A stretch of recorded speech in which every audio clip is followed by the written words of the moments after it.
Halo teman-teman, kali ini kita akan belajar materi pembelajaran IPS dengan tema Aku dan Lingkungan Sekitarku. Topik bagian B yaitu denah tempat tinggalku. Sebelum kita mulai ke materi, ayo kita ice breaking terlebih dahulu. Kita nyanyi bersama-sama ya. Bersemangat, bersemangat, bersemangat. Janji fokus, janji fokus, janji fokus.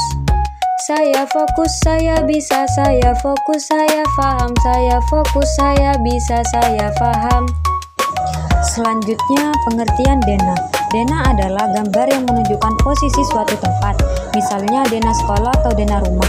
Dengan melihat denah, kita bisa mengetahui tempat suatu ruang.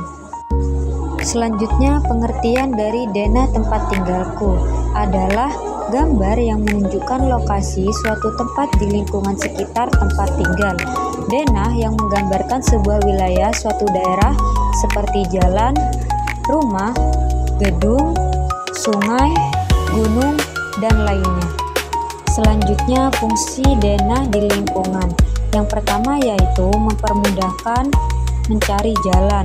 Dengan denah kita bisa tahu jalan mana yang harus dilewati agar sampai ke tempat tujuan.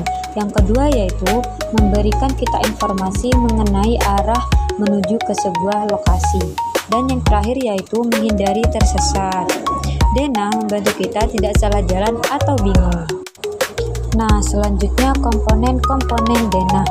Yang pertama ada judul denah berguna untuk mempermudahkan pengguna mengidentifikasi tujuan dan konten. Yang kedua yaitu arah mata angin pada denah menunjukkan arah timur, selatan, barat, dan utara. Yang ketiga yaitu denah berisi informasi penting seperti nama jalan, bangunan, atau tempat umum.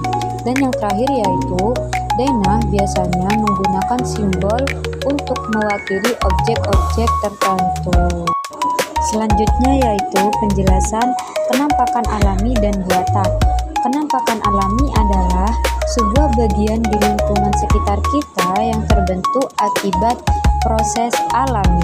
Contohnya seperti gunung, sungai, pantai, dataran tinggi, dataran rendah, dan lainnya.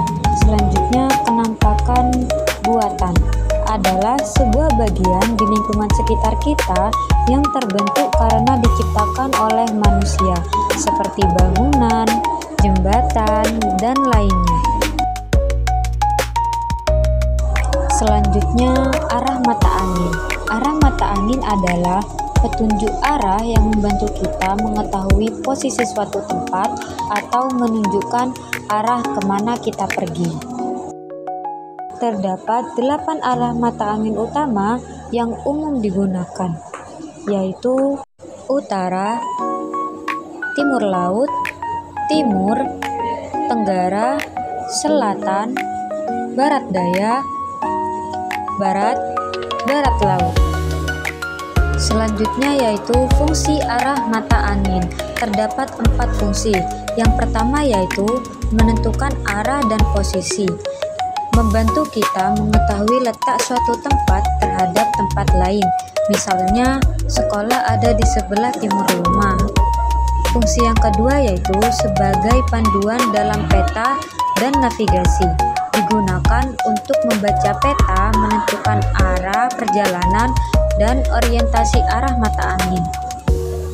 Fungsi yang ketiga yaitu membantu kegiatan sehari-hari seperti menentukan arah kiblat, arah matahari terbit dan terbenam, atau arah angin. Dan yang terakhir yaitu menjadi pedoman dalam perjalanan.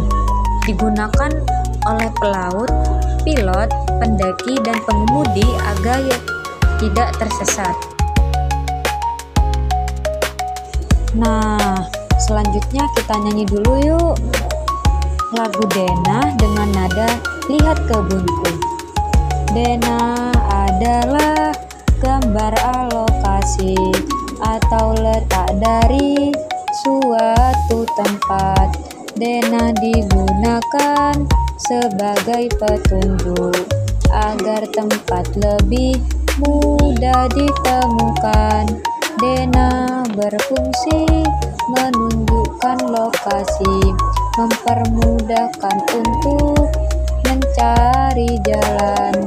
Denah digunakan untuk hindari tersesat, supaya kita tidak salah jalan. Bagus sekali. Dengan lagu ini kita bisa lebih mudah mengingat apa fungsi denah. Selanjutnya, mari kita perhatikan gambar denah di samping.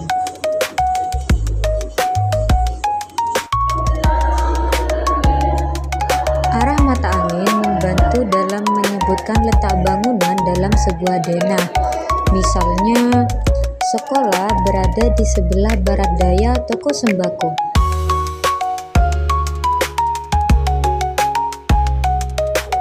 Gunung berada di sebelah timur laut rumah Eza.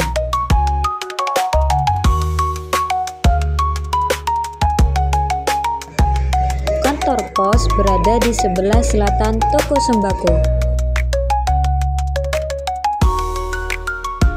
Nah, sekarang mari kita simpulkan apa yang sudah kita pelajari hari ini.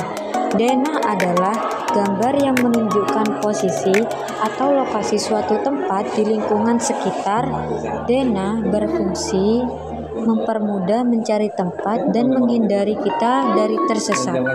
Arah mata angin adalah petunjuk arah yang membantu mengetahui posisi suatu tempat.